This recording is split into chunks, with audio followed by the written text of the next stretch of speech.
Bien, bonjour à tous et bon début de week-end, puisqu'on va être en week-end. Nos amis de la presse sont là, pas tous, mais une bonne partie quand même. Marie-France, bonjour. Oui, bonjour Danick, bonjour à tous. Bonjour. Bonjour. Olivier qui est toujours là, bonjour. Ah non, il faut en bas, mission pris, bonjour. Et Priscilla de retour, bonjour. Bonjour. Merci. Alors, Daniel est prévu, il devrait être là. Jacques, je n'ose pas me prononcer. Normalement, oui. On va dire J'ose pas me prononcer. Ils ont quelques minutes de retard. Ils ont quelques minutes de retard. Bon, alors aujourd'hui, d'abord, je donne rapidement les titres de l'actu d'aujourd'hui. Remise de chèque de campagne à la Banque alimentaire par SFR. C'est un reportage de Lucien Nibor et Thierry Vadimon. On va en parler tout à l'heure. Le professeur Patrick Boucheron, vous le savez, a fait une conférence sur la méchanceté en politique. C'est bien, non, c'est une bonne chose pour la Guadeloupe. C'est l'actualité. Oui, c'est vraiment d'actualité. Odette Rodanet a fêté ses 100 ans et assuré de sa famille. Solène Fèvre était sur place. Mimi Nalizi, c'est ce soir. Elle fait son grand retour. Il y a très longtemps qu'on ne l'avait pas vue en spectacle. Elle sera à l'Archipel ce soir. Et puis on parlera d'un centenaire qui vient de disparaître. C'est le père de notre ami Richard Saint-Silly, que vous connaissez, Sainte-Année. Sinon, bien aujourd'hui, on va parler dans notre BMG, bien évidemment, des dernières élections. Le résultat, deux résultats sont tombés hier. L'un avec un petit peu de polémique quand même, l'autre avec un petit peu moins. Mais enfin, ça a été assez compliqué à Cap Excellence pour cette élection. Bon, on fera un peu le bilan. Et dit là, c'est son job. On parlera aussi, bien sûr, de culture. Bien sûr. Oui, bien culture, oui. Madame Culture est là. Madame Culture est là. On parlait de sport. Madame Sport est là aujourd'hui. Il faut dire deux petits mots sur la Ligue Guadeloupe de football quand même, parce que rien n'est encore enterré, hein, ni terminé d'ailleurs. La Ligue, oui, elle est enterrée. Elle est enterrée, mais Oui, en fait, elle va ressusciter. Sur une autre forme, mais la grosse incertitude, c'est les présidents de club. Oui. Et c'est la capacité de Kenny Jean-Marie à trouver une concorde. De toute façon, lorsqu'il nous a reçus rapidement le 10 avril dernier, avant de repartir, parce qu'on sait qu'il est reparti, il revient plus tard en mai, quand il nous a reçus, il nous a fait clairement comprendre qu'il avait une mission. Oui. Et qu'il n'allait vraiment pas déborder en dehors des limites de cette mission pour, on va dire, soigner des susceptibilités et des individualités. Donc, quoi qu'il arrive, les présidents de club sont face à un mur, je pense, parce que n'oublions pas que Kenny Jean-Marie, c'est l'école Macron, c'est un énarque, on va dire, il a un parcours de haut fonctionnaire, il a un discours de haut fonctionnaire. Donc, je ne pense pas qu'il soit là, il est là pour réussir une mission, c'est-à-dire que dans 6 mois, on puisse parler de la Ligue de football guadeloupéen ou autre chose, mais en tout cas qu'il y ait une restructure. Maintenant, le gros défi... La suite tout à l'heure. Alors, en ce qui concerne la télévision, qui a vu Bandit? Moi. Ah, tu l'as vu? Non, j'ai pas vu. Non, pas vu. J'ai vu un extrait. Non, j'ai vu quand même un premier épisode. Et puis, autre chose, il y a ce Guadeloupéen qui a été tué, assassiné, on peut le dire. C'est le énième Guadeloupéen tué par des militaires français. C'est au Moule. Ça fait beaucoup de polémiques. Et curieusement, pas une seule réaction de ma part des politiques. Je ne sais pas si de votre côté, vous avez eu aucune réaction. Non, mais il y a une enquête en cours, peut-être aussi. Ah, j'étais trop pris par autre chose. Non, je veux dire que... Non, mais tant que l'enquête est en cours, en fait, normalement, on n'est pas censé faire de commentaires. Oui, mais le gars, il est déjà mort. Bon, alors... Ah, malheureusement, oui. Une question que je me suis posée et que je vous pose, qu'est devenu le LKP? Qui peut répondre? Silence radio. Ça a été un beau rêve. Le LKP. Le LKP a disparu avec ses dirigeants. Ah, il a disparu complètement. Ils sont plus là. Oui, ils sont toujours là, mais je veux dire, les têtes pensantes, on peut se poser la question, où est passé Elie de Mota? Bon, on y revient. En posant cette question, alors, on a la réponse. Un bilan global de ces dernières élections communautaires. Alors, hier, surprise ou pas surprise pour Cap Excellence? Non, pas surpris, tout simplement d'une manière...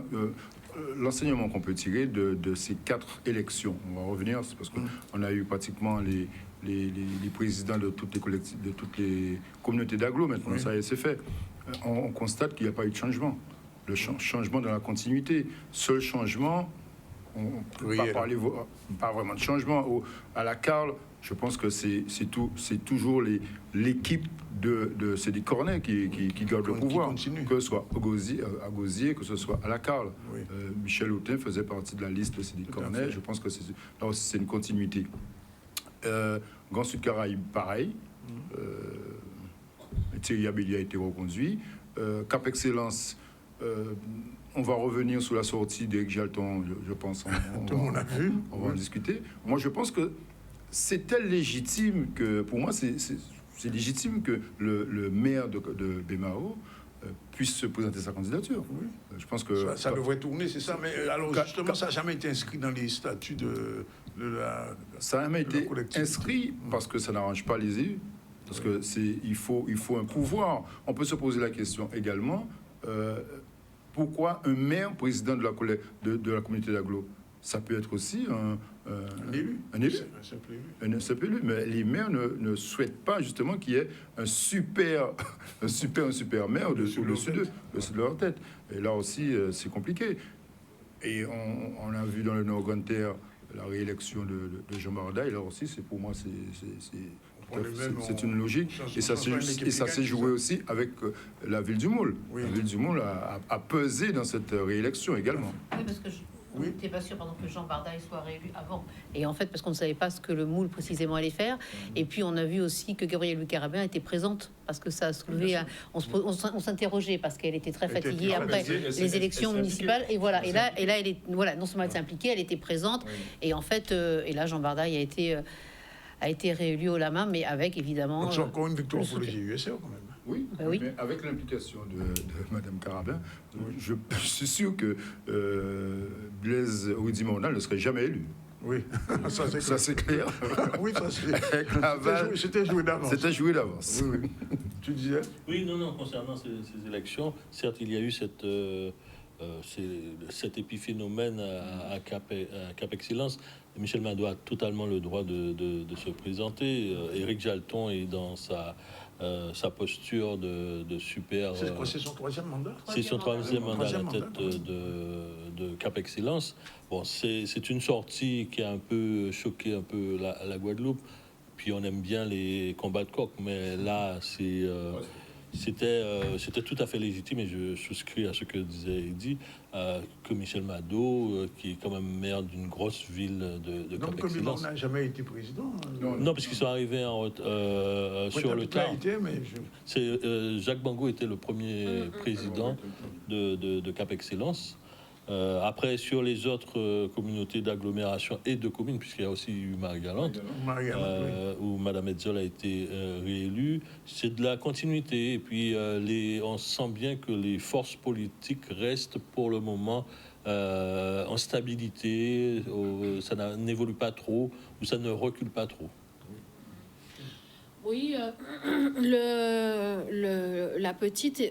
l'épiphénomène, comme disait Eddy, sur Cap Excellence, nous rappelle aussi le début de la création de Cap Excellence, où Bémao, par la voix d'Harry Chalus à l'époque, craignait d'être aspiré dans ce cœur. Mais oui, mais il ne voulait pas d'ailleurs, Harry Chalus, que Bémao rejoigne. Il voulait dans le Nord-Bastère, il ne voulait pas que Bémao rejoigne ce développement par le cœur qui est porté depuis maintenant une quinzaine d'années. On ne sait pourquoi, visiblement derrière la montagne, il n'existe plus rien. Donc ce développement par le cœur, Harry Chalus s'en est méfié.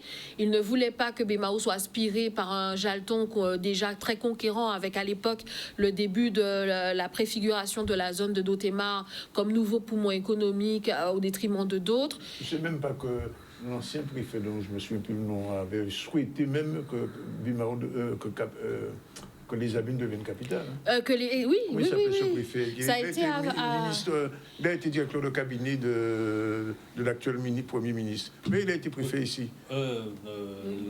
Gustin. Je l'avais interrogé une fois, il m'a dit oui, ça ne le gêne pas. Et je ne sais pas si on se rappelle, mais en 2014, je ne sais pas si vous vous rappelez, le nombre de projets qu'on avait, nous journalistes, dans nos boîtes mail pour Cap Excellence, le tram, l'hôpital, la Dotémar. Là, on voyait que que, voilà, on a même pensé un moment que Jalton serait un peu mégalomane avec toutes ces pôles d'attraction. Mais c'est une vieille rengaine au final. C'est Bemao qui se veut quand même poumon économique, qui a peur de se faire aspirer, qui n'a pas de voix à porter dans Cap Excellence. Et Michel Mado porte de nouveau ce débat-là sur le devant de la scène. Maintenant, comme il sait très bien le faire... Je pense, puisque de toute façon, il va falloir rentrer dans... Enfin, au bout d'un moment, il y a un code des collectivités territoriales. Je veux dire, on ne peut pas recréer à chaque fois des exceptions. Donc, il va falloir rentrer dans le rang très rapidement. Oui. Je suis un peu surpris quand même de cette sortie d'Éric Jalton. Lui qui, lors de l'élection, précisait que sa mandature sera marquée par la transmission. Oui. Et là, on est un peu surpris, cette sortie. Il a transmis ce qu'il pensait. Et donc, alors, il y a une question quand même que je me suis posée, c'est le maire de Pointe-à-Pitre. Parce qu'au départ, on avait pensé une fusion entre Bemao et Pointe-à-Pitre, et finalement, ça n'a pas été le cas. Mais non, mais Pointe-à-Pitre n'a aucun intérêt. La Pointe bien content, mais le gars, il a aucun intérêt à parler avec Mado. La Pointe pas aïe de aïe. Un mètre devant, un mètre derrière, quand il parler. Ah bah oui. Après, ça se joue aussi dans les postes de nomination de vice-présidence. Hein. Oui. Regardez combien de vice-présidences qu'a obtenu Pointe-à-Pitre et qu'a obtenu Bemao. Bemao, une seule vice-présidence. Oui. Je trouve que c'est un peu la politique politicienne au sein des communautés d'agglomération. Et on peut aussi pousser la réflexion encore plus loin. Un membre d'une opposition municipale qui siège dans une communauté d'agglo peut aussi avoir un mandat de vice-présidence. On a le sentiment que quand on est dans l'opposition dans sa commune, on est banni. D'ailleurs, c'est intéressant que Pointe-à-Pitre retrouve une vraie voix. C'est Bastère, ça. Ramdini, Hugues-Philippe Ramdini est vice-président. Mais souvent, c'est dans l'opposition dans ta commune, ça y est. Oui. Alors, les blacklistés. C'est ça. Cap Excellence, il y a eu un vote blanc, c'est ça, hein, il me semble. Oui. Il y a eu, je sais. Oui. Il y a eu un vote blanc? Il me semble, oui. C'est passé au noir. C'est passé à l'as. Bon, alors, il y a une question que je me posais. L'année dernière, j'entendais souvent dire que Cap Excellence était une région bis. C'est un gros établissement qui gère, parce que la Bemao, Pointe-à-Pitre, Abîme, c'est où se concentre toute l'activité. Vous avez deux zones commerciales, Jarry et Dotema, là, l'aéroport qui est aussi là, le port qui est aussi dans cette... L'aéroport, il est Pointe-3 toujours, jusqu'à maintenant. Sur le territoire des Abîmes. C'est l'aéroport de Pointe-à-Pitre. Sur le territoire des Abîmes. Oui, il est Pointe-3 sur le territoire. Alors, tous les enfants qui naissent dans le coin sont abîmiens. Ah ben oui, puisque je prends mon cas, moi je voulais bien que mon enfant soit pointois, puisque je suis pointoise et fière de l'être. Il est né au CHU? Ben, il est né au pôle parent-enfant, donc il est abîmien. Et il y a ça aussi. C'est-à-dire que tu as beau aller, si tu es d'Anse Bertrand par exemple, peut-être qu'il y a des femmes qui aimeraient bien avoir marqué né à Anse Bertrand. Tu ne peux pas, puisque il faut que tu ailles au pôle parent-enfant pour accoucher, donc tu es né aux Abîmes. À cette époque, c'était possible. Comme quoi? C'est la maternité de la Guadeloupe aussi. Parce qu'on n'est plus à Marie-Galante. On n'en est plus à Marie-Galante non plus. En fait, on n'en est plus en commune. C'est qui est quand même un peu problématique. Moi, je sais pas. Parce que dans l'identité qu'on a de sa ville, moi, je suis pointoise. Même si je vois les limites de Pointe-à-Pitre, j'adore Pointe-à-Pitre. S'il faut que j'aille revivre à Pointe-à-Pitre, j'y serai. S'il faut que ma descendance est pointoise sur elle, j'y serai. Mais par contre... Tu veux être maire de Pointe-à-Pitre? Non, pas du tout. Mais par contre, effectivement, ça pose problème. Et je m'en suis rendu compte. Quand tu nais aux Abîmes. C'est vrai. Tu nais aux Abîmes, au pôle par enfant, ou peut-être aussi à Bemao. Tu nais à Bemao avec la clinique des eaux claires, mais t'as pas. Peut-être tu nais à Bastère aussi. Tu continues de naître à Bastère. Je suis né à Saint-Claude. J'ai grandi à Saint-Claude. Ah ben voilà, c'est quand même beau. En vrai, c'est quand même beau. Oui, à l'époque c'était possible. Alors l'autre dernière question sur les communautés d'agglo, parce qu'il en a été beaucoup question pendant les élections, enfin avant, un petit peu avant quand même. Est-ce que la Guadeloupe peut vivre avec deux communautés d'agglo? C'est-à-dire plutôt que d'avoir 5 ou 6, couper la Guadeloupe en deux morceaux et deux grosses communautés. En fait, c'était un projet d'avoir une communauté d'agglomération Bastère, une communauté d'agglomération Grande Terre et les îles. Les îles. Alors, le préfet de l'époque a fait un autre choix. Il a réuni des populations qui, notamment pour Bemao, ne sont pas forcément dans dans la géographie oui. de Cap Excellence. Mais après, c'était une volonté du gouvernement. Il fallait calquer la réforme avec beaucoup de retard en Guadeloupe des communautés d'agglo à la Guadeloupe. Donc ça a donné ça. Mais tu crois que c'est possible le dernier congrès, ça a été, abordé pour la suppression des communautés d'agglomération et de communes. Alors les présidents d'agglomération ne veulent pas entendre parler de ça. C'est sûr que personne n'en veut. Ça rééquilibrerait quand même. Quand ça rééquilibrerait. Ça rééquilibrerait parce que je peux le dire, le sud Bastère est pauvre quand même. Mais oui, et les budgets seraient peut-être aussi un peu mieux mis en cohérence. Le Nord-Gantais au sud Bastère. Mais budgétairement, ça fait sens.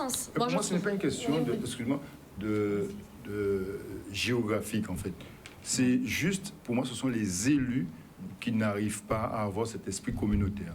Et si c'est pour dire, voilà, on fait 2 grandes communautés d'agglo, Grande-Terre et Basse-Terre, et avoir le même état d'esprit qu'ils ont maintenant, ça va rien changer. Ça va être la guéguerre. Ça va être la guéguerre, tout. Ça sera encore plus dimensionné, mais ce sera encore plus grand et tout. C'est ce que je veux dire, à la limite, il vaut mieux qu'on reste tel qu'on est là, alors.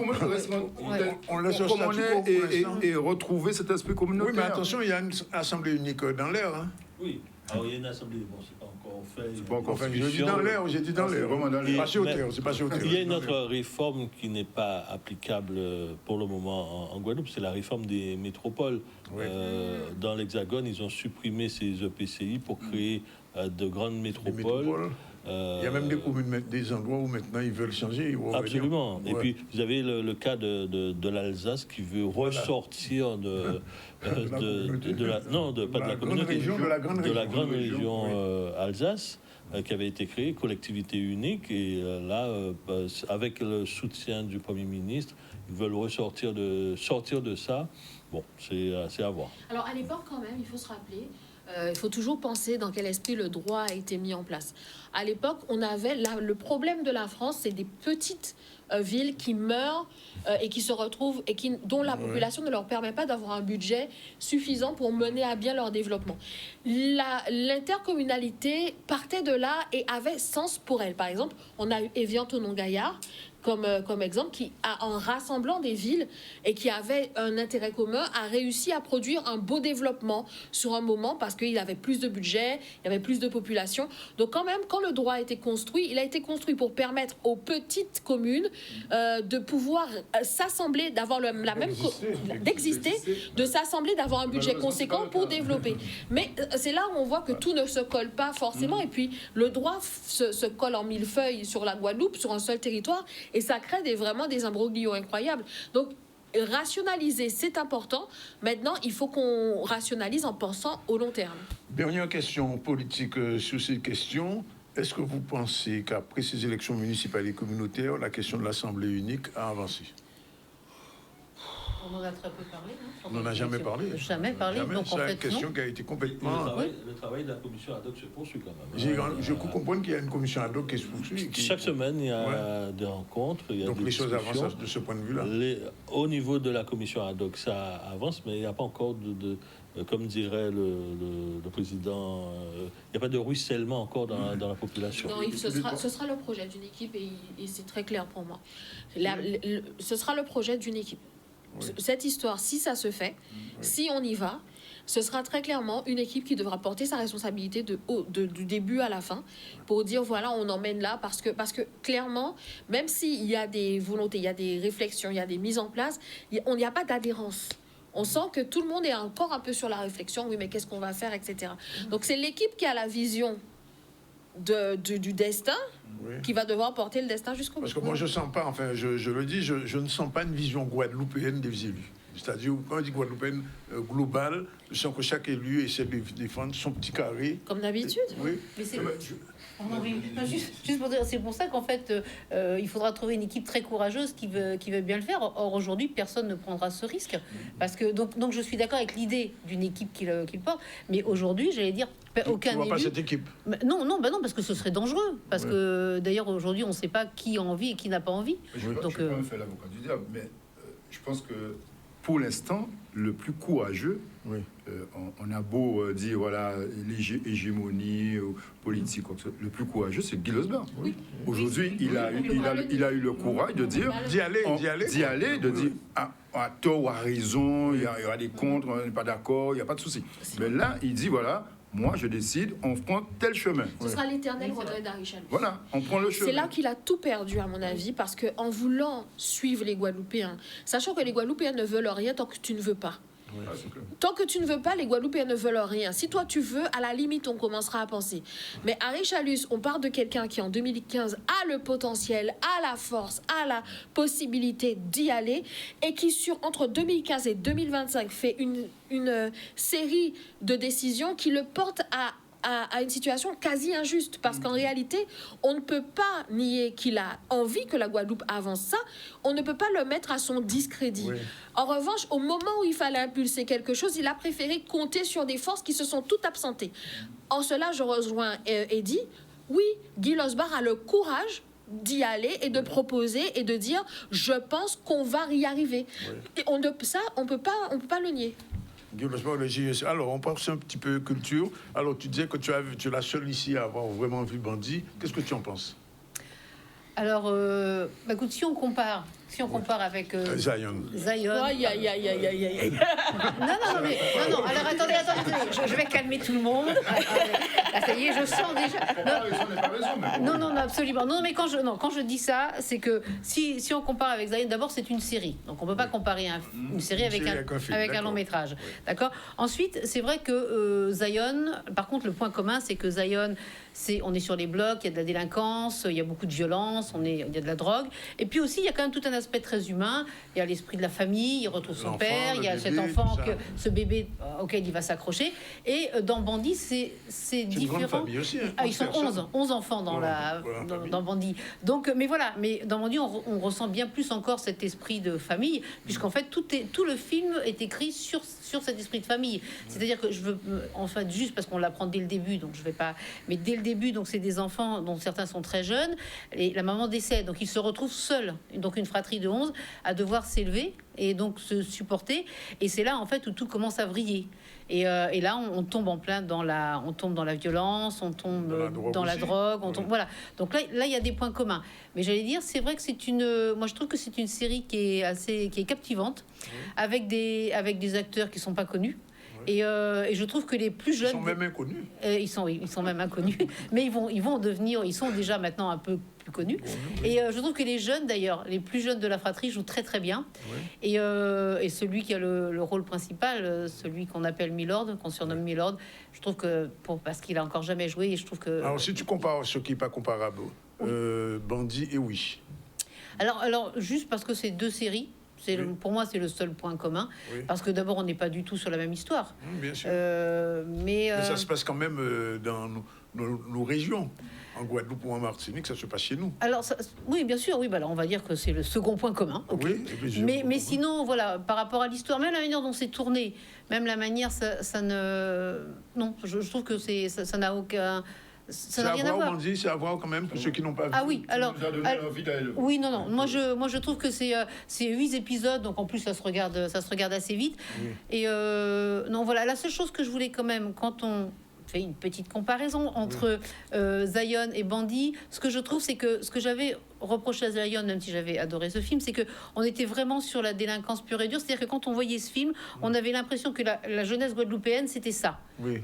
Bon, pas pour nous en Guadeloupe, mais à l'extérieur, alors que quand on regarde Bandit, en fait, c'est une famille et elle part en vie. Quand même de... Voilà, alors la maman au début et puis ensuite après, mais il y a tout un contexte tout autour où il y a des jeunes qui vont à l'école, qui ont des ambitions, qui ont des projets. Enfin, c'est ce que j'ai plus apprécié. D'après ce que j'ai vu le premier épisode, l'univers est un peu différent. Parce que c'est pas Zion, c'est dans les blocs, absolument, de Pointe-à-Pitre. Non, là, c'est dans une maison à la campagne, parce que la maman n'a pas d'argent. Ah, c'est pas à Fort-de-France que ça se passe. C'est dans la banlieue de Fort-de-France. Oui, mais on est déjà à la campagne. Tout de même, Bandit, c'est classé parmi les 10 séries les plus regardées en France. Semble-t-il. dans le monde, Dans le en monde, réalité. En fait, on a même des influenceurs américains Oui. qui ont dit, qui ont déjà pointé du doigt la Martinique sur la carte. On dit ouais, mais il se passe des trucs de ouf.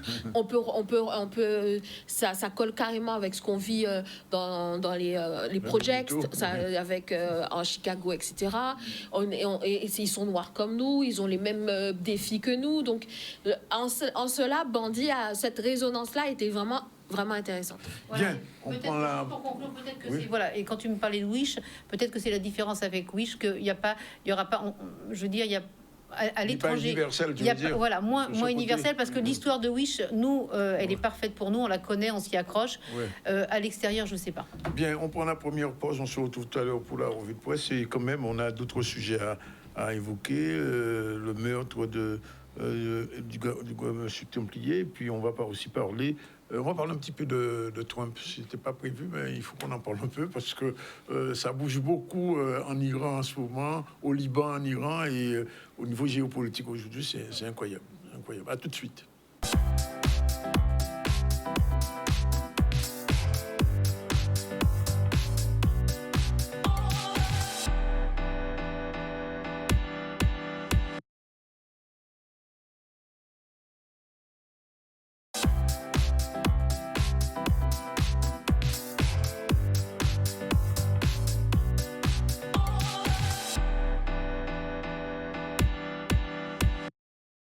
La deuxième partie, dernière partie du BMG, et je disais qu'on devait parler de ce qui s'est passé au Moule le week-end dernier. Et j'étais un petit peu étonné, personnellement, journalistiquement, du fait qu'il n'y avait aucune réaction d'élu sur cette question. Il y a eu l'affaire Clodo il y a 3 ans, toujours pas résolu. Alors cette fois-ci, il y a une différence, c'est que le gendarme a été mis en examen. Mais il est en liberté ou pas? Contrôle judiciaire. Contrôle judiciaire. Oui.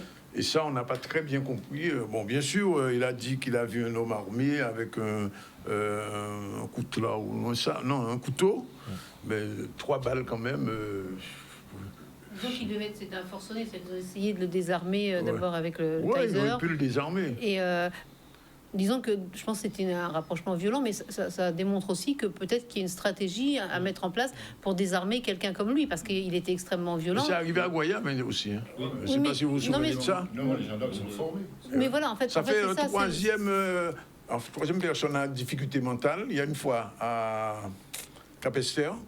C'est Capesterre, oui, à Capesterre, une fois à Guayab, et puis la 3e fois. Oui, mais ça prouve peut-être aussi qu'il faudrait une formation pour les forces de l'ordre, gendarmes, militaires. Oui, mais peut-être qu'elle n'est pas. Quand même, c'est pas la guerre, quand même, c'est pas l'Iran, là, c'est pas le Hezbollah, quand même. Hein. Non, mais regarde, ils ont essayé, ils étaient quand même 3, je crois, 3 des forces de l'ordre, à 3, et ils ont été obligés de tirer. Oui, en plus, je vois, il y a une image où on voit, il est en train de passer des menottes au gars, le gars est à terre. Alors, moi, je n'ai vraiment pas compris. Alors après, ça peut être un mouvement. Enfin, on le saura, l'enquête verra, mais ça peut être aussi parce que le gendarme a paniqué, parce qu'il a eu peur pour sa vie, parce que.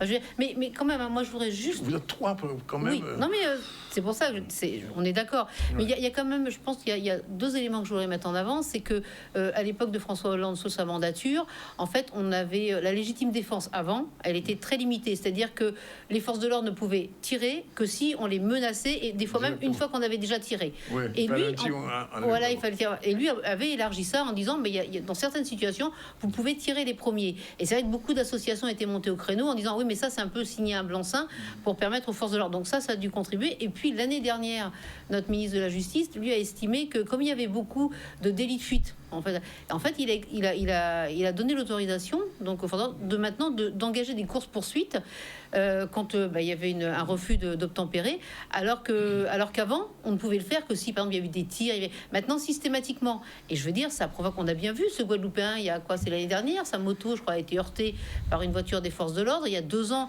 il y a 2 jeunes qui ont été tués à moto.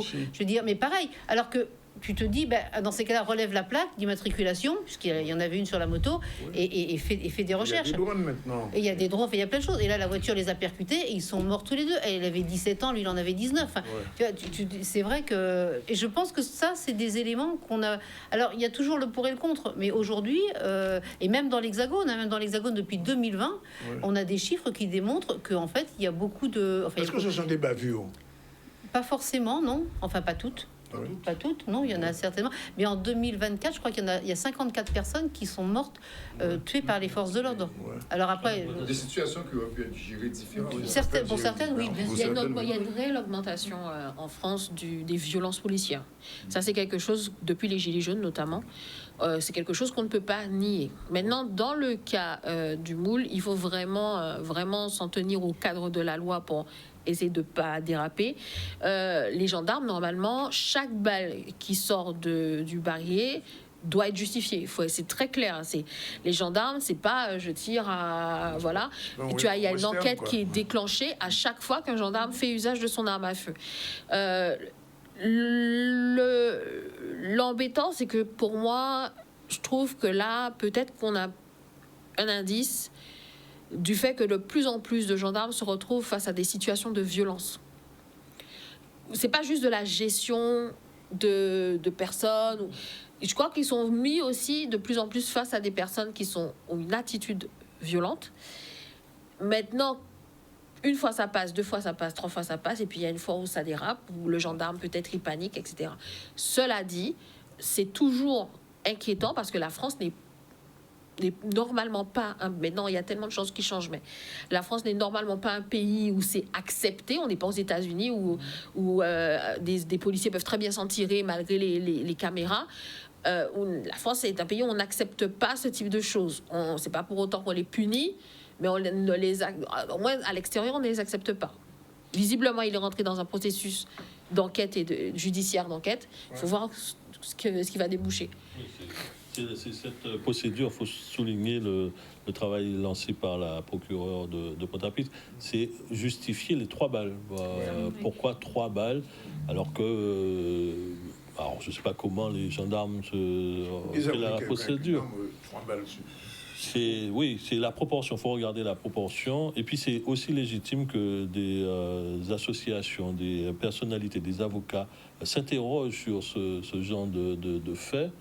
Parce que dans une société, il faut un équilibre et que ce genre d'homicide soit résolu rapidement. Maintenant, hurler, quand vous parliez d'érection politique, on est quand même personne actuellement là maintenant, on a envie d'une Guadeloupe qui part en 2021. Je veux dire, le repas du lendemain n'étant pas assuré à tout le monde, chaque mot compte sur cette affaire. Hein. Donc c'est vrai que les politiques, bon, tout est un peu frileux là. Je veux dire, si je parle et que bon, il y a 3 excités qui attendaient que ça pour pouvoir monter un mouvement, bloquer la Guadeloupe, ouais, Clodo, machin. Si je parle pas, je suis un peu comment faire. Ça veut dire que j'accepte. Il y a une manifestation demain au Moule. Et oui, non, mais il y aura toujours. Notre peuple est ce qu'il est. Il y aura toujours. Je pense que j'ai vu le communiqué des organisations indépendantistes aussi. Bon, bien sûr, c'est lié à l'affaire Clodo, c'est lié à d'autres affaires. Il y a plein d'affaires comme ça. Là, il y a Goya. Depuis Salin. Il y a aussi ce contexte sans te couper, ce contexte de dossiers non résolus ou en tout cas pas aplanés qui pèse aussi sur. Voilà, c'est surtout ça. Déjà pour les élus, s'interroger. Les faits se sont déroulés au Moule, par exemple. Une réaction de la maire du Moule, des parlementaires, c'est un minimum, que la lumière soit faite. Rien du tout, silence radio, parce qu'on est à la veille de... La prochaine élection, c'est quoi? La présidentielle. Présidentielle, bon, on n'est pas content. Il y a les législatives après. Et les législatives derrière, c'est ça. Et les départementales et régionales en fin de... Après, en 2028. 2027, fin 2027. C'est parti déjà. C'est parti déjà, les législatives, à travers les élections communautaires. Dans les on voit déjà se dessiner. Je vous signale que lors du deuxième tour, la soirée du deuxième tour des municipales, à Sainte-Anne par exemple, on a un parlementaire, notamment Christian Baptiste, qui est député, qui était engagé à travers Lydia Couriol au municipal de Sainte-Anne. Elle a perdu d'ailleurs. Mais le soir de ce second tour, Christian Baptiste s'est rendu dans le Nord-Grand-Terre. Carrément. Le soir de l'élection. Ah bon? s'est rendu pour féliciter les vainqueurs de Port-Louis dans Bertrand. D'accord. Voilà, ça, c'est dans l'optique déjà des prochaines législatives. Ça y est, le combat saint-anais est perdu. D'ailleurs, on passe à autre chose. Il faut sauver sa tête. Et puis, je pense aussi que en ce moment, c'est très compliqué parce que la Guadeloupe est une sorte de masse informe d'argile en ce moment. On ne sait pas trop comment s'y faire un pot, un pichet, une assiette. Personne ne sait quoi faire de ce peuple un peu éparse qui est concentré sur ses problèmes et puis des problèmes qui s'ajoutent à une situation internationale inédite. On ne sait pas vers où quoi pencher et en plus on a un peuple complètement un peu divisé qui ne sait pas trop où aller. Donc quand on est un leader de cette masse-là, c'est hyper difficile. Mais ce qui est sûr, c'est qu'il ne faut pas que ce genre de petits incidents se multiplient, augmentent. Il faut pas que ça va créer et surtout si dans 3 mois l'essence est à 2,03 €, c'est terminé. Oui, oui. Si dans 3 mois, pour aller à la pompe, il faut me lâcher 2,03 €. Non, mais on nous a débloqué depuis ce matin. On se souvient comment avait commencé le LKP. Donc, oui. C'est la question que je sais quoi poser la question. Alors, 2 petits mots sur le sport quand même. Oui. Alors, quoi de neuf les 6 jours. Alors là, on a un week-end hyper chargé, mais je crois que c'est l'idée par le cyclisme, le 6 jours du Crédit Agricole. Après, on a la voile traditionnelle, évidemment. On a pas mal de petites choses intéressantes ce week-end. Bon, côté football, ça continue. Oui. Faute de... Jusqu'à preuve du contraire, ça continue. Et je rappelle que le PSG a encore gagné. Bon, enfin, je ferme la parenthèse. Ah non, là, je ne suis pas du tout pour le Paris Saint-Germain. Non, mais je sais, je te pique un petit peu. On est face à une équipe extrêmement sérieuse, face à un entraîneur extrêmement sérieux. Voilà, parfois, il faut dire les choses. Il y a le PSG, je donne le PSG gagnant une fois de plus. On y reviendra. 2 petits mots. Alors, je posais la question avant de faire la revue de presse. Quand devient le LKP? Qui peut me répondre? Oui. Non, moi, ce que je voulais dire seulement, c'est qu'après le LKP, pour calmer tout le monde, il y a eu les assises de l'outre-mer. Oui. Donc voilà. Et puis depuis, il y a eu de l'argent. Rien. Et puis on a perdu les avantages qu'il y avait dans les accords binaux, ça c'est sûr. Oui. Qu'aujourd'hui, je pense que dans toutes les postes, surtout dans l'entreprise privée, les postes de haute fonction, je suis pas sûre qu'il y a plus de Guadeloupéens qu'il y en avait avant. Voilà, donc je ne sais pas vraiment aujourd'hui ce qui a changé. Ça aurait pu. Il y a eu de l'argent. On a tous espéré. Il y a eu de l'argent. Après le LKP, je suis désolée, on peut parler de ce qu'on veut. Non, mais après le LKP, il y a eu de l'argent. S'il y a un LKP là, il n'y aura pas d'argent. Faites les comptes. Faites les comptes. Après le LKP, il y a eu de l'argent. Attends, après le LKP, oui, il y a eu de l'argent qui a coulé en Guadeloupe et qui a permis de... Voilà, s'il y a des gens qui étaient comme ça, qui a permis de calmer un peu les choses parce que dans un pays où tout est compliqué, l'argent aide beaucoup. Oui, mais il y a beaucoup de gens qui ont perdu leur boulot aussi. Il y a beaucoup de gens qui se sont retrouvés sur le carreau. Hein. Oui, ça, je ne dis pas le contraire. Après, quand on est dans un mouvement, il y a des œufs, on les casse, il y a une omelette à la fin. Bon, voilà, t'es l'œuf, on t'a cassé, c'est compliqué. Voilà, moi aujourd'hui, je suis un œuf, on m'a cassé. Hein. Je veux dire, je pleure pas toute la journée. Oui. De Montagne est toujours en Guadeloupe, oui.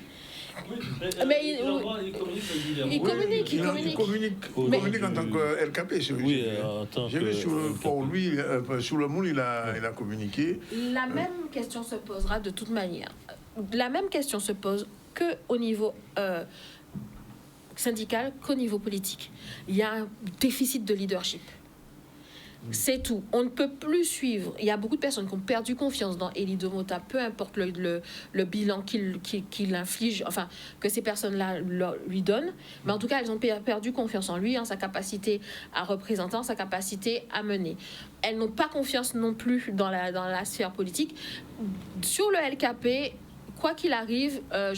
Daomé avait fait un bilan assez important montrant les failles de cette affaire-là, qui était aussi un peu financière, du fait qu'à partir du moment où certaines personnes ont eu des garanties, et bien du coup voilà, tout était réglé. Oui. Et finalement, c'est toujours les mêmes qui se sont retrouvés lésés. Maintenant, il y a c'est ce qu'on disait tout à l'heure, on sent qu'il y a matière à faire exister un nouveau LKP. On a vu un peu tu sens quelque part... Il y a matière, mais il y a matière depuis 2021 hein, avec cette histoire de... Donc reviendra, alors ce que tu dis là, si il y a un nouveau LKP. Après ça, c'est lui et son sentiment syndical, c'est lui et sa volonté de l'idée, c'est lui et sa volonté de s'imposer. Mais ce qui est clair, c'est que... on n'est plus sûr de vouloir lui remettre les aspirations et syndicales et autres. Et même si nous avons été, et ça, avec le recul, sur l'affaire vaccinale, même si, voilà, il y a eu la volonté de s'imposer, la volonté de mener quand même, au final, on se retrouve et syndicalement et politiquement dans une vraie crise de leadership, parce que toutes les petites choses qu'on voit, l'essence, la vie chère, le fait qu'on puisse pas manger, il y a matière là de révolter les gens. Mais révolter, oui, mais avec I, ça veut dire qu'il faut que on arrive à un tel niveau de paupérisation que les gens ne risqueraient pas le jour actuel pour pouvoir le sacrifier dans un mouvement, à moins d'avoir quelqu'un qui leur promette que au bout du tunnel, il y a quelque chose. C'est pour ça aussi qu'on n'a pas suivi la Martinique. Oui. Quand la Martinique vient nous dire oui, mais on dit mais les gars, on a 5 ans de plus, c'est bon, on a fait, ça, il en est ressorti rien. Et vous verrez que pour vous, il en ressortira rien du tout. Maintenant, il faut un vrai leadership. Il faut qu'une figure un peu genre sauveur apparaisse. Mais tu sais que quand Domota est paru, on ne le connaissait pas à l'époque. Mais d'ailleurs, c'est les médias. Il a émergé. C'est les médias français qui ont fait de Domota le leader de ça, parce que à partir du moment où la Guadeloupe s'étend, nous à Patayo était sorti, pour les médias français qui s'intéressent au truc, il est devenu tous les voilà. Mais en fait, on a découvert Domota sur Canal 10. Oui. Quand Canal 10, tout à fait, quand Canal 10 a diffusé en direct le premier débat, la première rencontre avec socio-professionnels, le préfet, là on a découvert un orateur extraordinaire, jamais vu. Et c'est parti. Mais au-delà de sur cette question du LKP, il y a plusieurs paramètres. Il y a déjà la baisse de l'influence des syndicats. Oui. Les gens maintenant, ils n'y croient plus aux syndicats. Les travailleurs maintenant, ils ne croient plus aux syndicats. Les syndicats ont perdu beaucoup de leur influence. Bon, il y a un manque de leaders syndicalistes, il n'y en a plus. Après, mais il y a un nouveau syndicat, comme tu es au courant, le conglomérat. Oui, mais bon, il est mort-né. Bon, encore et autre chose. L'UGTG, qui était le syndicat fort en Guadeloupe, l'UGTG, aujourd'hui, on peut dire, n'arrive plus à rassembler, n'arrive pas à lancer un mouvement de grève générale d'ampleur. Effectivement, avec les adhérents, ils peuvent toujours aller marcher, faire des défilés, mais pas de mouvement de grève de grande ampleur comme il y a 20-30 ans. C'est fini, ça. En 2021, comme ça a bougé, en 2021. Mais il n'y a pas eu de mouvement, il n'y a pas eu de grève. Ça n'a pas été transformé en quelque chose. Au contraire, ça a même été une petite bérésina pour les jeunes. Je ne sais pas, mais il faut vraiment se rappeler du bilan catastrophique pour la jeunesse de 2021. Il y en a qui ont fini en prison. Il y a des marches tous les jours en 2021. Oui, mais il n'y a rien qui a... Il y avait Noukamaché, c'était ça le mot d'ordre. Enfin, ça n'a pas mobilisé pour 2009. Oui, ça n'a pas mobilisé. C'était pas la même chose. Il ne suffit pas de le dire et d'avoir quelques... Et autre élément, et ça c'est aussi politique, aujourd'hui, Elie Domota, il y a vraiment un décalage entre son discours et le mouvement indépendantiste. Ah oui. Aussi, alors ils ne sont pas d'accord. Ils ne sont pas d'accord. N'en parlons même pas. Donc il ne veut plus rencontrer ces gens-là, discuter avec eux. Non, c'est fini. Ouais. Donc il a préféré prendre du recul. Mais il porte le deuil de ça d'ailleurs. C'est comme ce que dit. D'ailleurs, tout le monde a senti qu'il y avait, à un moment T, les éléments, les planètes s'alignaient pour créer quelque chose, pour impulser quelque chose. Le fait qu'on n'ait pas réussi, toutes ces personnes-là, quel que soit leur avis, portent le deuil de ce moment-là. Et elles ne s'en sont jamais remises parce que les fenêtres ne s'ouvrent pas comme ça aussi facilement. Pour le destin d'un peuple, on parle de 50, 60, 70 ans, des générations et des générations. Et là, le fait que ça ait ripé réellement et qu'on n'ait pas réussi à créer un mouvement, créer quelque chose qui amène des débats, qui emmène quelque chose, elle porte le deuil de ça. C'est le grand vide. Non, dans le mouvement indépendantiste aujourd'hui, il n'y a plus de résonance. C'est ça. Il faut l'admettre, il n'y a plus de résonance. Il n'y a plus de résonance. On entend ici ou là quelques petites choses, mais il n'y a rien de fondamental qui arrive à se faire. Alors, dernier point avant de faire la revue de presse, très, très rapidement, au point de vue international, comment vous voyez là, Trump a gagné ou il a perdu, à votre avis? Il aura toujours gagné si tu l'écoutes. Il dira qu'il a gagné. Mais bien sûr, à chaque fois qu'il a... gagne. Ça c'est bien avec Et lui. l'Iran a perdu alors? L'Iran a gagné. Non, la Chine a gagné. La Chine et la Russie ont La gagné. Chine a gagné depuis le début du. Ah oui, c'est-à-dire que maintenant. Le pétrole russe maintenant coule à flot. Hein. Non, c'est pire que ça. Attention. La Chine, le détroit d'Ormuz n'est pas fermé, les gars. Si tu payes en yuan, ouais. Il est complètement tu peux ouvert. Passer. Oui. Il est ouvert. Il est fermé parce que tu veux payer en dollars. C'est ça ton problème. Il est fermé parce que tu veux payer en dollars. Mais si tu payes en yuan, c'est bon. Mais si tu payes en yuan, tu dis quoi politiquement? Maintenant, il faut parler maintenant. Ouais. Si tu décides de payer en yuan, il faut parler aux autres, à tes alliés pour dire pourquoi est-ce qu'on change. L'autre question qui se pose, c'est le problème de l'Arabie Saoudite, qui était très proche des États-Unis, enfin des Américains. Et aujourd'hui, on n'a pas le sentiment qu'après ce qui s'est passé, que la confiance sera rétablie avec les États-Unis. Je pense que la Chine est en train de se positionner au niveau du Moyen-Orient, enfin de cette région du monde. Tous ces gens-là ont besoin de stabilité. Ouais. Tous ces gens-là ont besoin de stabilité. La stabilité était offerte par les États-Unis. Aujourd'hui, elle ne l'est plus offerte puisque Trump a... De plus en plus, ça se voit et je vous invite vraiment à essayer de... Franchement, s'il y a un moment où il faut payer la presse, payer pour lire les pages du Washington Post qui ont été publiées. Ça, c'est important. Payez la presse parce que là, vous allez apprendre des trucs, des vrais trucs. Ne vous contentez pas du gratuit. Payez les pages du Washington Post. C'est super intéressant parce que c'est à partir de ces pages qu'on a vraiment posé une question sur la capacité de Trump à garder la capacité cognitive de Trump. Mentale de Trump. Oui. La capacité, elle a été posée. Trump ne dort pas. Oui. Il ne dort pas, il est malade, c'est acté, même si les relevés sont falsifiés. Il est malade, il ne dort pas. Il tweete toute la nuit parce que je pense que le jour, on l'empêche. Mais oui, donc il tweete à 2h, 3h, 4h du matin. À quel moment tu dors? Est-ce que c'est lui qui tweete? Si, parce qu'en fait, c'est son activité, c'est lui qui a été monitoré et c'est un vrai problème. Donc, finalement, dans cette guerre Iran-États-Unis, l'Iran n'a pas gagné, n'a pas perdu, l'Amérique non plus n'a pas perdu. Non, mais personne n'a gagné. Oui. Oui, mais je veux dire, oui, l'Iran, oui, peut-être qu'effectivement, moi je pense que l'Iran a gagné quand même parce que. Ils se sont trompés finalement, les Américains, sur la résistance et la résilience.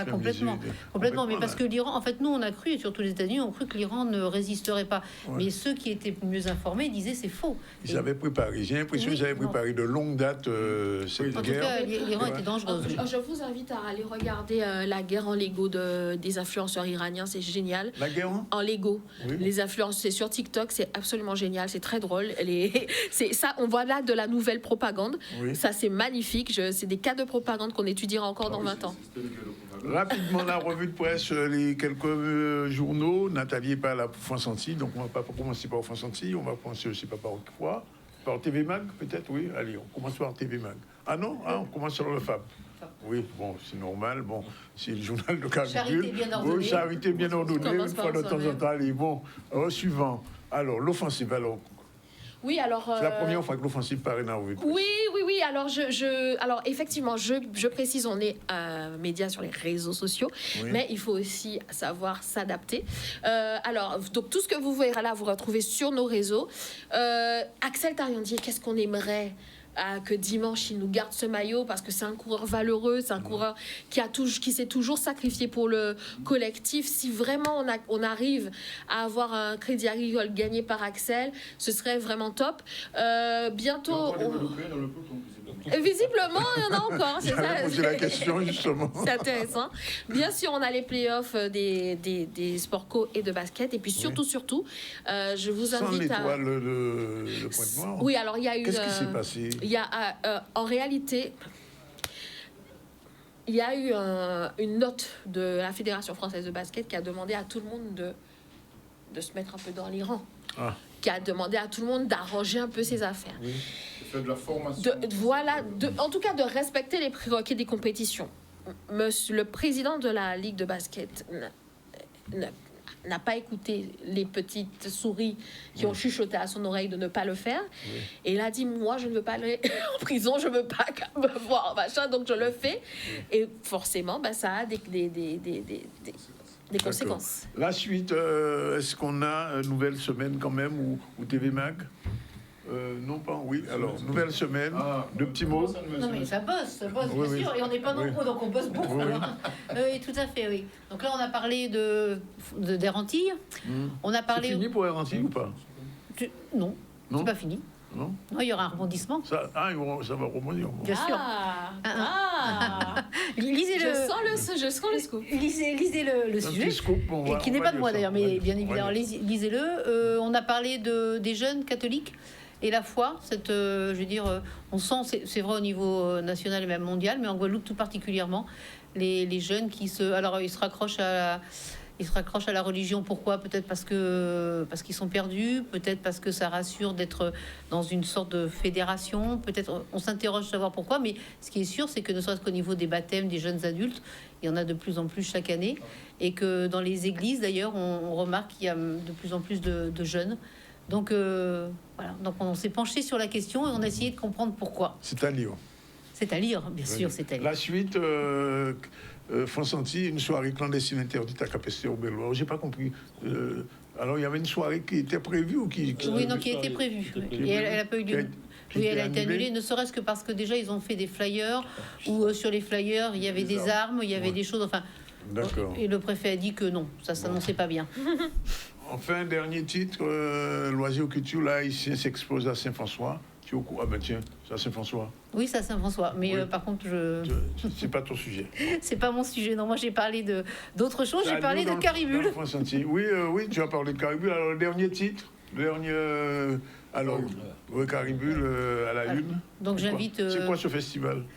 Ah, ça, c'est le festival de la BD, mais aussi des ICC, Industrie culturelle et créative. Oui, je pense que voilà. Donc c'est un festival qui commence jeudi prochain, avec on inaugure avec une pièce de théâtre.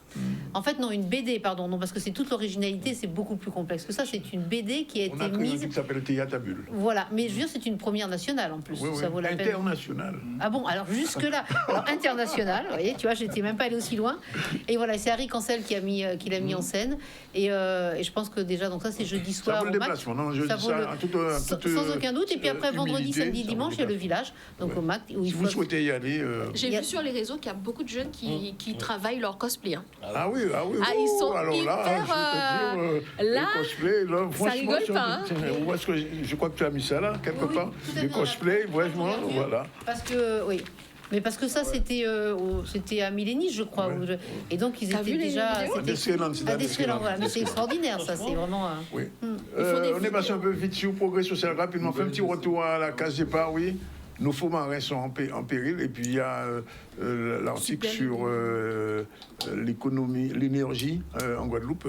Henri-Joseph a sorti un papier très intéressant sur cette question. Et les faux marins sont en péril. Hier, j'en parlais avec le responsable de la biodiversité. Effectivement, il faut qu'on arrête de jeter des bouteilles à la mer. Parce que, entre autres... Hein, des bouteilles à la mer, si on peut en jeter, mais de manière sans se figurer. Oui, voilà. Dernier titre, nouvelle scène, la canne à sucre. Pilier historique de l'industrie agroécologique de la Guadeloupe, oui. Je pense envie de dire, c'est presque un lieu dit. Voilà. Merci en tout cas. On a terminé aujourd'hui. Oui, un petit mot, vas-y. Sport, Priscilla. Il y a un match très politique en Guadeloupe ce soir, chez les féminines, entre Haïti et Saint-Domingue. Ah oui, c'est vrai. Oui, alors c'est vrai que ça passe un peu à l'as, mais c'est intéressant vraiment.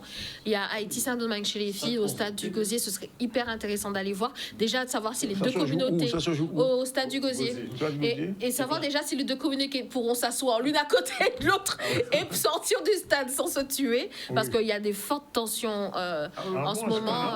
Oui, c'est très compliqué, très compliqué. Ce sera la guerre. Oui. C'est très compliqué là. Qu'est-ce qui se passe? La République dominicaine se bat contre effectivement l'immigration massive haïtienne. Mais après, on a aussi une question historique qui se pose entre les deux nations. On sait comment elles ont été formées. On sait comment se tiennent les deux nations l'une face à l'autre, qui partagent le même territoire. Donc ça va être très politique, ça va être très intéressant. Malheureusement, c'est vrai que l'actualité est tellement pleine et comme ça ne nous concerne pas directement, on ne regarde pas. Mais c'est très intéressant. Merci à tout le monde, merci à vous. Et puis on se retrouve vendredi prochain, oui. Oui, je serai en Caribule, mais enfin, on va voir comment on gère ça. On va voir comment on gère ça. Nathalie sera peut-être de retour. Voilà, merci à tous. Et puis, comme je dis souvent, le vendredi, sous point la route. Pas prendre la route. Voilà. Ciao, bye bye, à tout de suite. On se retrouve tout à l'heure avec Iman et avec les titres de l'actualité qu'on va développer dans un instant. À tout de suite. Merci.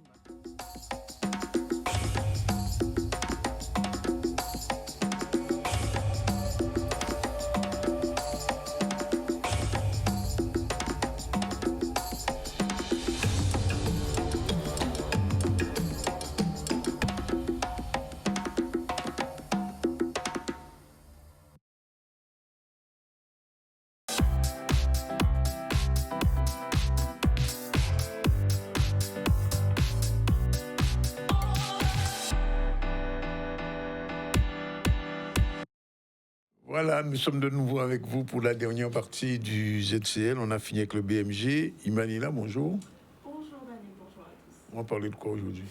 On va passer à l'action. À l'actu? À l'action. À l'action, carrément? Carrément. Bon, alors avant l'action, très rapidement, on passe à l'actu. Remise de chèques de campagne à la Banque alimentaire par SFR devant la caméra de Lucien Nibor et Thierry Adimon. C'est parti. Nous sommes très heureux de signer ce matin une convention avec la société Rigidom, qui est une société de publicité, qui nous permet d'avoir une campagne sur les médias SFR, avec le groupe SFR, pour notre campagne de communication des 6 et 7 juin de collecte des denrées alimentaires et des produits d'hygiène que nous faisons chaque année.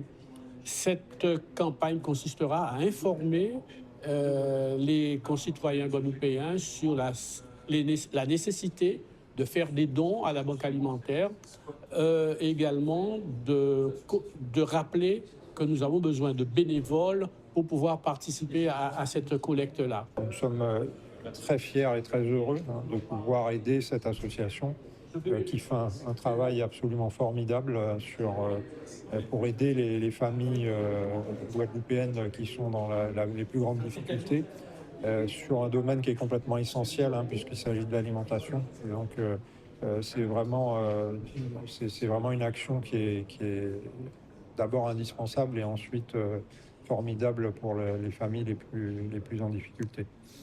Alors, ce dispositif, il est ouvert à toutes les entreprises et j'engage mes collègues chefs d'entreprise à s'intéresser à ce dispositif qui est vraiment bien fait, qui est très intéressant pour les entreprises dans le sens où ça leur permet de communiquer. Aujourd'hui, nous officialisons donc ce contrat de partenariat, cette convention avec la Banque alimentaire de Guadeloupe et cette remise de chèques campagne par notre partenaire SFR Caraïbes, qui, je le rappelle, a été le seul depuis 2024 à s'engager sur ces opérations solidaires, qui permettent effectivement donc de faire bénéficier aux associations de campagnes de pub gratuites sur nos réseaux d'écran publicitaires qui sont situés dans des supermarchés, hypermarchés, libre-service, boulangerie, pâtisserie, etc.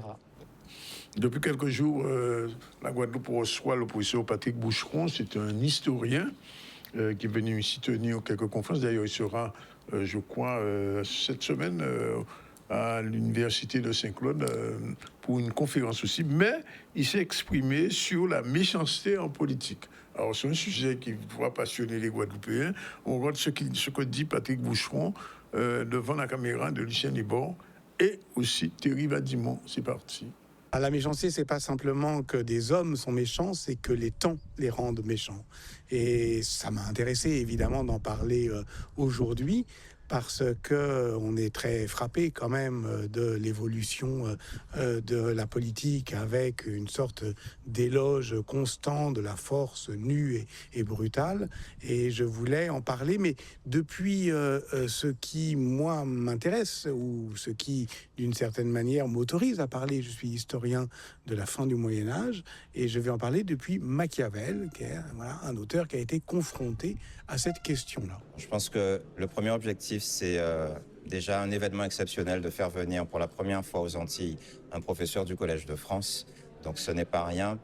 Et puis pour traiter de sujets certes historiques qui ne concernent pas nécessairement pas obligatoirement nos territoires, mais en tout cas pour permettre cette ouverture au monde nécessaire à des étudiants à l'université.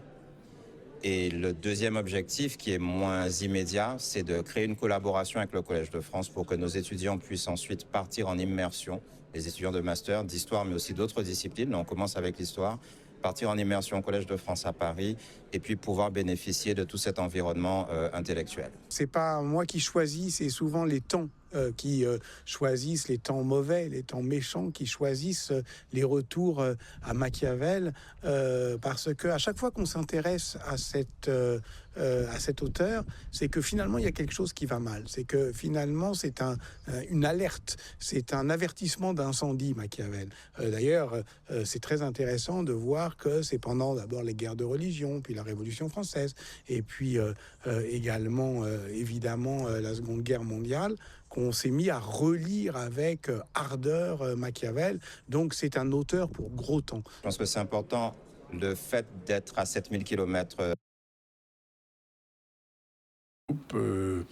Il disait, bon, de toute façon, on recevra le professeur Boucheron ici, je crois, lundi ou mardi, donc on a l'occasion de revenir dessus. Par contre, ce qu'on ne savait pas, c'est qu'il fallait s'arrêter de se préparer à vivre, et c'est la chronique d'Iman générique.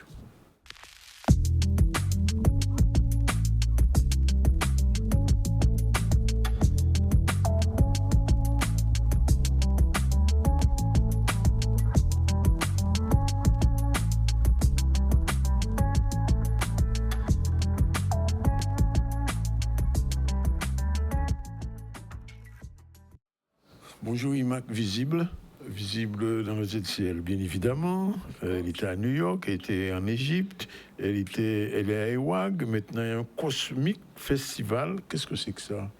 C'est une course que tu fais là? Oui, je fais une course, un marathon. Non, en fait, je ne cours après rien et je réponds vraiment à des appels. New York, j'ai participé à un festival en mars. C'était un vrai appel d'y aller parce que voilà, j'ai eu cette envie, cet élan de répondre à ça. Les WAG, c'est une offre incroyable qui permet d'avoir une belle visibilité aussi. Et le Cosmic Festival aura lieu ce week-end, j'en parle tout à l'heure. Et c'est vraiment répondre à un appel, à un élan particulier qu'on a.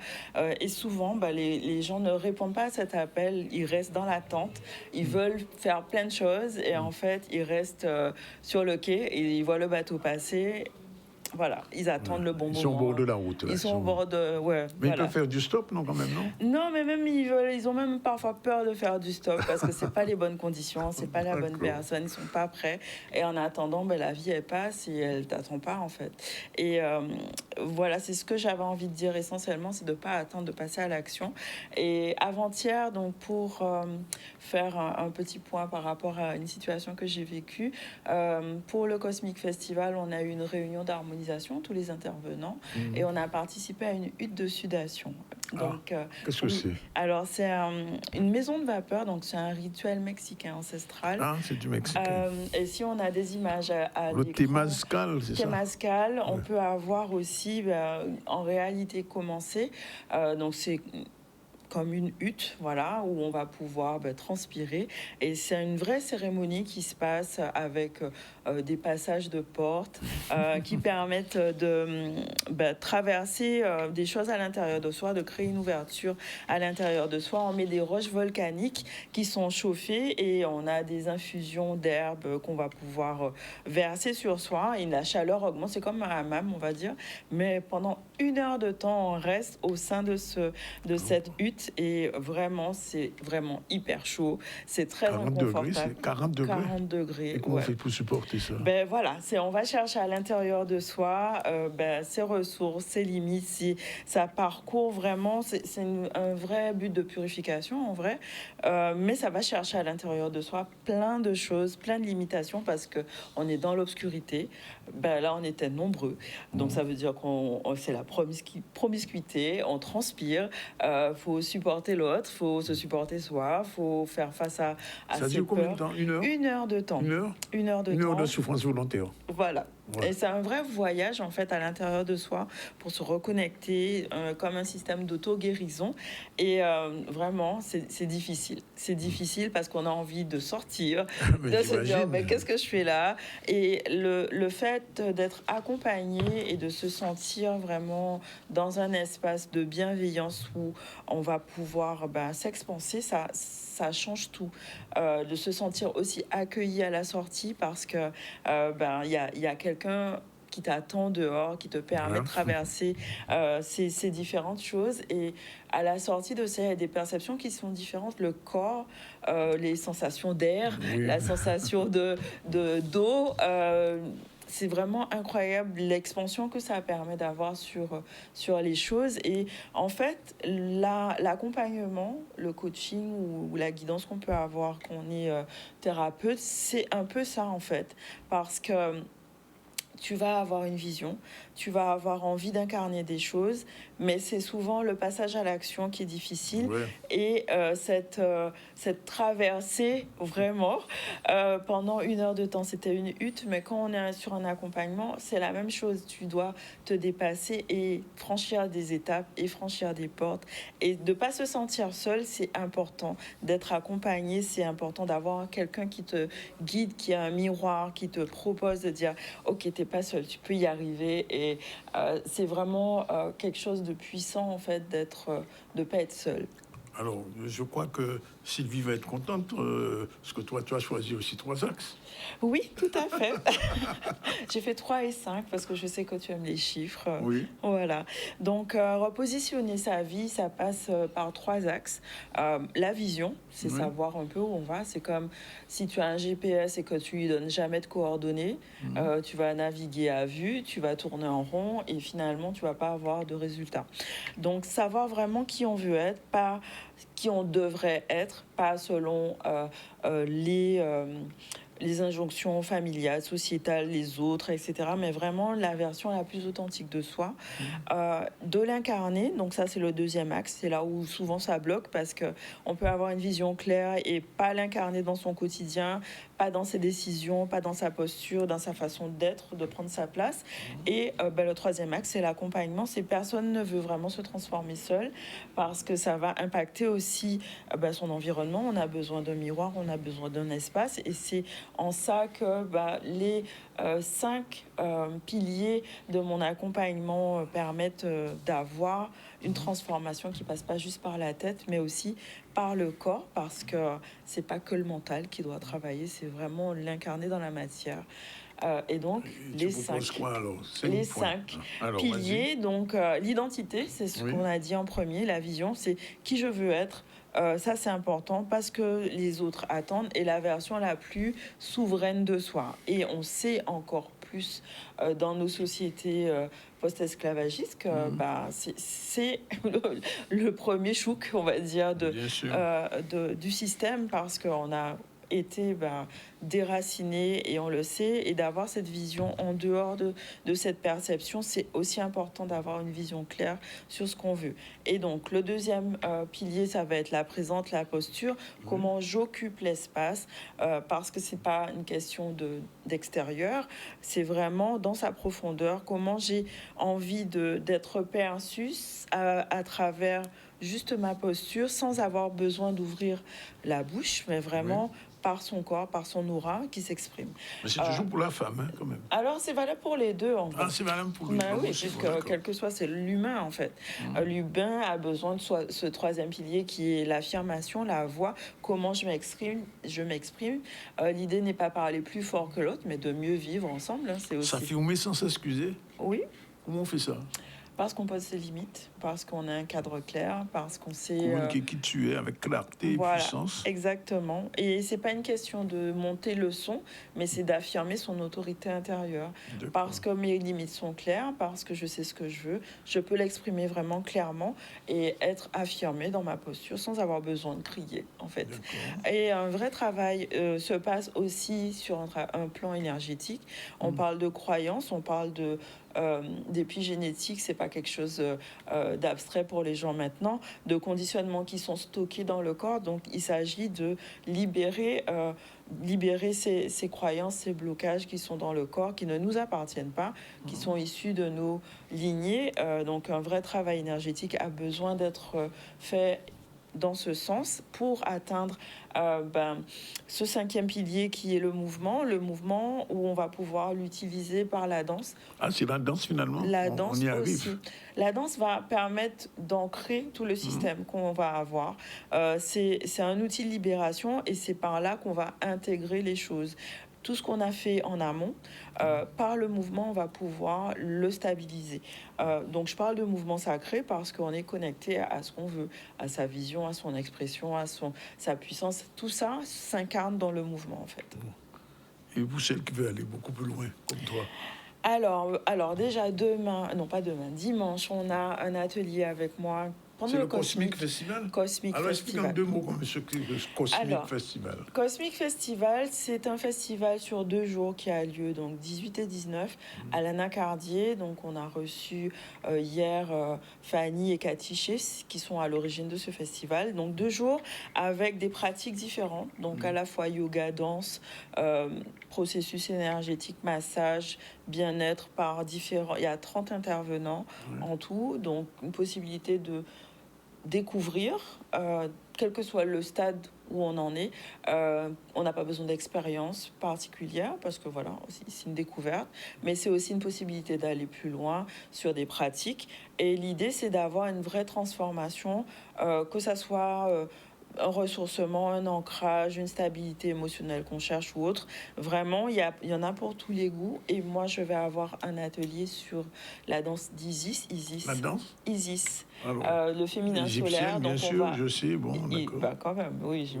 Isis, Osiris, tout ça. C'est une déesse, une divinité égyptienne qui s'est relevée, qui s'est reconstruite, qui a régné, en fait. Et on va chercher cette souveraineté dans le mouvement pour pouvoir l'exprimer dans son corps, dans sa vie, après, au quotidien.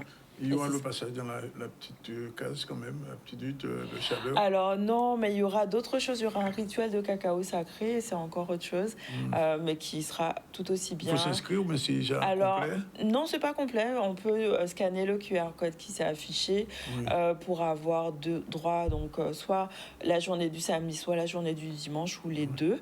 Et donc moi, je suis le dimanche donc à 11h30 pour cette rendez-vous, c'est où exactement? Anacardier. Anacardier. Donc c'est à Saint-François. Donc ça, c'est dimanche, mais les gens qui veulent aller plus loin encore, je propose des accompagnements individuels ou collectifs qui permettent de traverser ces différents piliers qu'on a vus. Et je propose des appels découvertes pour celles qui sont... qui sentent qu'il y a quelque chose à travailler, qu'elles ont envie de sortir du mental et vraiment agir dans la matière. Donc, des appels découvertes qui permettent de voir si on est fait l'une pour l'autre et qu'on peut avancer ensemble. Voilà. Bon, le rendez-vous est pris pour ce week-end, pour ce festival vraiment inédit. Oui, c'est une première. C'est une première. Pas une dernière.